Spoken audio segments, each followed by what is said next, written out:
Graça e paz em nome de Jesus. Vamos dar continuidade ao nosso estudo de Romanos capítulo 7. Na primeira parte, falamos que não estamos mais debaixo da lei. Nesta segunda parte, Paulo nos lembrará que, contudo, ainda estamos debaixo do pecado.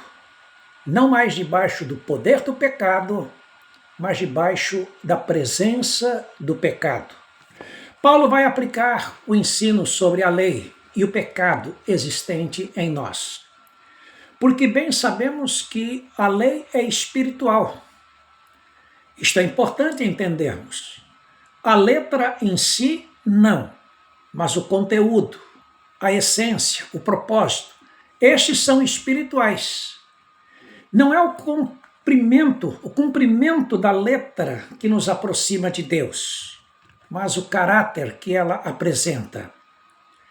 Eu sou carnal, diz o apóstolo, vendido à escravidão do pecado, verso 14.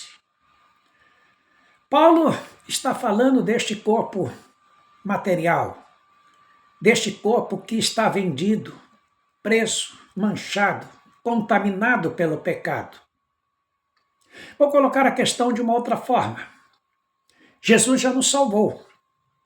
O sangue derramado na cruz já nos perdoou e nos purificou diante de Deus. Fomos libertados espiritualmente do poder do pecado. Mas a presença do pecado ainda está em nós. Está aqui, operando em nossa carne. É essa carne, diz Paulo, que continua presa, escravizada, manchada, contaminada pelo pecado.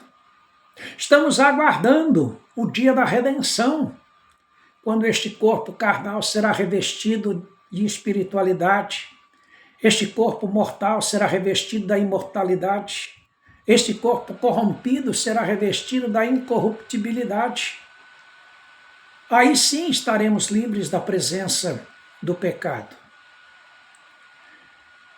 Existe uma ambiguidade em nós, descreve Paulo, verso 15, porque nem mesmo compreendo o meu próprio modo de agir, pois não faço o que prefiro, e sim o que eu detesto.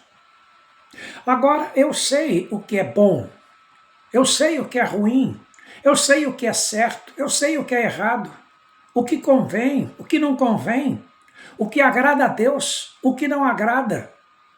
Mas eu continuo fazendo o que não deve. Quando tomo ciência, pronto, já errei. Ora, se faço o que não quero, consinto com a lei, que é boa, verso 16. Ou seja, a lei está exercendo o seu papel, a sua função, que é revelar o pecado em mim, verso 17.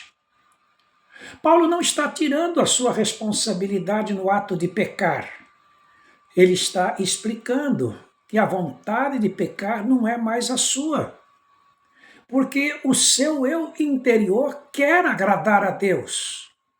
Mas o pecado, aquele que ainda está escravizado neste corpo, é o que nos leva a pecar, a buscar o prazer carnal. Como é importante entendermos esta ambiguidade. De um lado, Cristo já nos libertou do poder do pecado, e do outro ainda estamos presos à presença do pecado. Temos de conviver com ele, batendo forte na nossa carne. A salvação já purificou o nosso coração, mas a nossa carne ainda está manchada e impactada pelo pecado.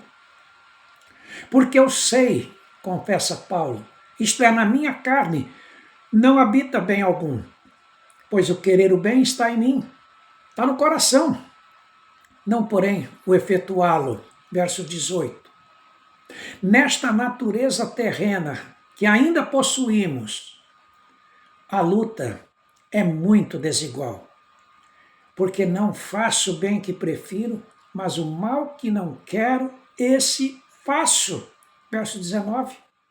E nós sofremos muito espiritualmente ao fazer o que é errado, ao pecar contra Deus, porque sabemos que entristece o seu coração e também nos prejudica, e muitas vezes prejudica os outros. Sim, desonra esse corpo que deveria glorificar a Deus, agora como novas criaturas que somos. Mas quando nos damos conta, verificamos que a força do pecado em nós, apesar de sabermos tudo isto, foi mais forte do que o desejo de agradar a Deus e acabamos pecando, sucumbindo à tentação. É neste ponto que Paulo afirma a verdade. Se faço o que não quero, já não sou eu quem faz, e sim o pecado que habita em mim. Então, ao querer fazer o bem, encontro uma lei de que o mal reside em mim e muitas vezes é maior do que o meu próprio desejo de agradar a Deus. Versos 20 e 21. O que nos consola é saber que Deus conhece as nossas fraquezas, sabe de tudo isto. Quando Ele nos salvou, Ele determinou que esta situação continuaria assim até a volta de Cristo.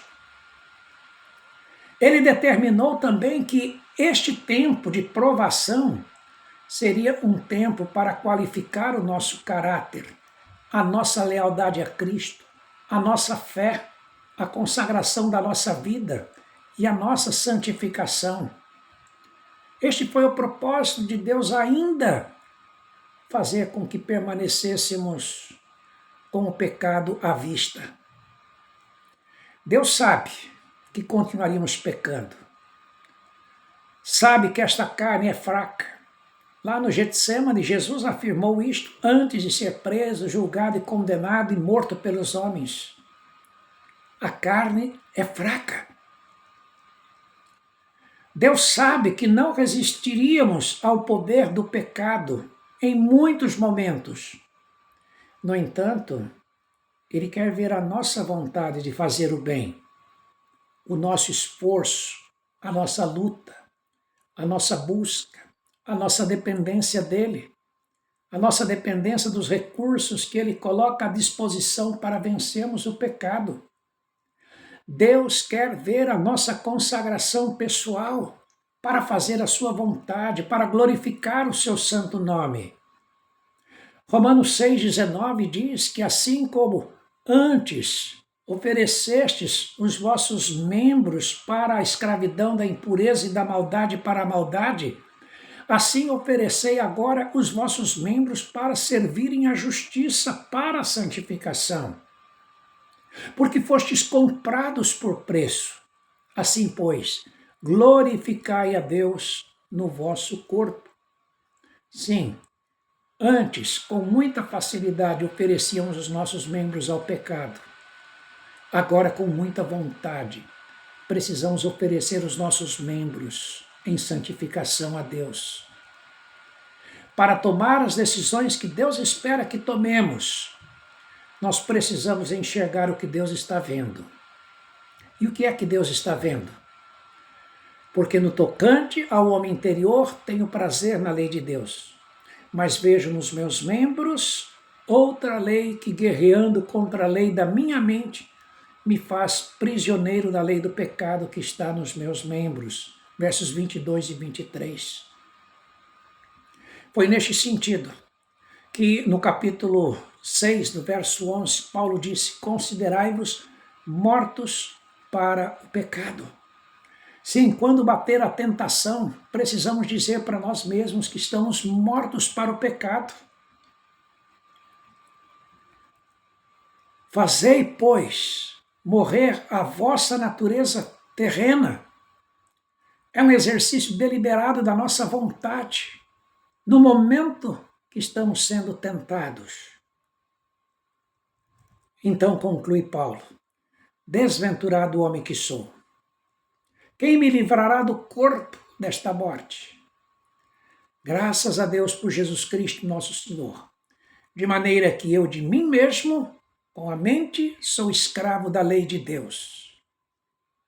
Mas segundo a carne, ainda sou escravo da lei do pecado, versos 24 e 25. Finalizando este capítulo 7, vimos primeiro que o pecado ainda é uma realidade na nossa vida, deste corpo mortal. Sabemos disso pela revelação da lei apontando os nossos erros. Segundo, a lei é espiritual.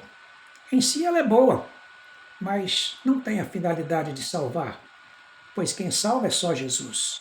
Eu, todavia, sou carnal. Terceiro, na cruz Jesus pagou o preço da nossa dívida. Estamos, portanto, livres do poder do pecado, mas ainda estamos debaixo da presença do pecado. A nossa carne ainda está contaminada por ele, e assim ficará até a segunda vinda de Cristo, quando este corpo mortal e pecaminoso será revestido do imortal e do corpo santo. Falamos da luta espiritual que existe em nós. De um lado, nossa mente, o nosso coração quer agradar a Deus, mas do outro, o pecado quer continuar fazendo estragos. Terminamos dizendo que o desafio que temos é de consagrarmos nossa vida ao Senhor, com desejo sincero de agradá-lo. Quanto mais perto de Deus estivermos, quanto mais em comunhão real com Ele, mais forças receberemos para mortificar o pecado em nossa carne, e assim triunfaremos sobre ele e experimentaremos o melhor de Deus em nossa vida. Que Deus nos ajude, que Deus nos abençoe a termos vitória sobre o pecado.